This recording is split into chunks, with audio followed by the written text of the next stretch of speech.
বাচ্চারা অনেক সময় কলা খেতে চায় না। তাছাড়া গরমেও কিন্তু কলা বাড়িতে পড়ে একদম নরম হয়ে যায়। আর এই নরম তুলতুলে কলা দিয়ে বাচ্চাদের জন্য খুব একটা হেলদি খাবার যদি বানিয়ে দেওয়া যায়, তাহলে বাচ্চারা কিন্তু বেশ মজা করে চেটেপুটে খেয়ে নেবে।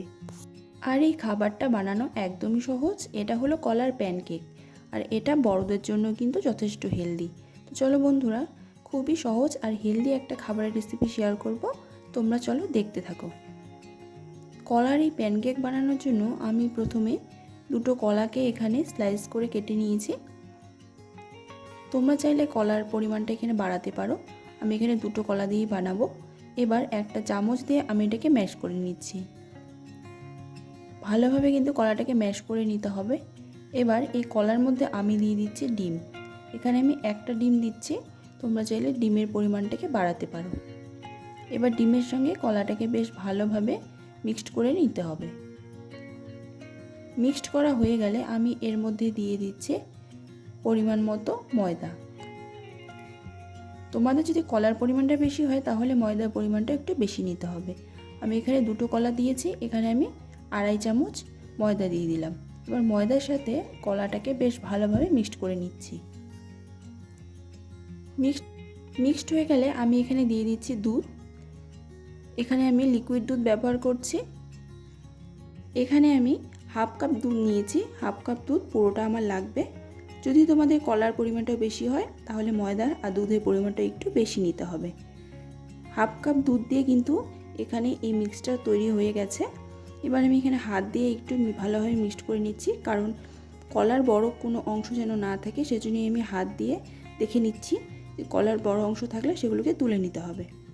প্যানকেকের এই ব্যাটারটা কিন্তু একদম তৈরি হয়ে গেছে, আর এটা একটু থিক হবে, একদম পাতলাও হবে না আর খুব বেশি কিন্তু গাঢ় হবে না। এবারে আমি প্যানকেকগুলোকে বানিয়ে নেব। সেজন্য একটা ফ্রাইং প্যান বসিয়ে দিয়েছি। খুব সামান্য একটু তেল দিয়ে দিচ্ছি। প্রথম প্যানকেকটা বানানোর জন্য আমি তেল দিচ্ছি, পরেরগুলোতে না দিলেও কিন্তু চলবে। এবার একটা গোল শেপের হাতা নিয়ে 1 হাতা পরিমাণ আমি এখানে ব্যাটারটা দিয়ে দিলাম। আর এই প্যানকেকগুলো বানাতে কোনো ঝামেলাই নেই। 1 থেকে 2 মিনিটের ভেতরে কিন্তু এক একটা প্যানকেক তৈরি হয়ে যায়। দেখো আমি এবার উল্টে দিচ্ছি। এক পাশটা হয়ে গেছে, অপর পাশে হয়ে গেলে আমি আবারও উল্টে দিচ্ছি। দুপাশেই একটু দেখো এরকম লালচে হয়ে যাবে। এবার চেপে চেপে আমি একটু ভালোভাবে এটাকে ভেজে নিচ্ছি। তো এটা আমার হয়ে গেছে। এবার আরেকটা প্যানকেক আমি দিয়ে দেখাচ্ছি। এবারে কিন্তু আমি কোনো রকম তেল দিইনি, তেল ছাড়াই কিন্তু এই ফ্রাইং প্যানে প্যানকেকগুলো হয়ে যাচ্ছে। উল্টে পাল্টে একইভাবে আমি সবগুলো প্যানকেক ভেজে নিচ্ছি। প্যানকেকগুলো দেখো দেখতেও কিন্তু বেশ ভালো হয়েছে, আর এটা কিন্তু খেতেও দারুণ হয়। আর বাচ্চারা কিন্তু এটা সত্যি অনেক পছন্দ করবে। বাচ্চাদের জন্য এটা কিন্তু একটা হেলদি ফুড, তার সাথে বড়রাও এটা খেতে পারে।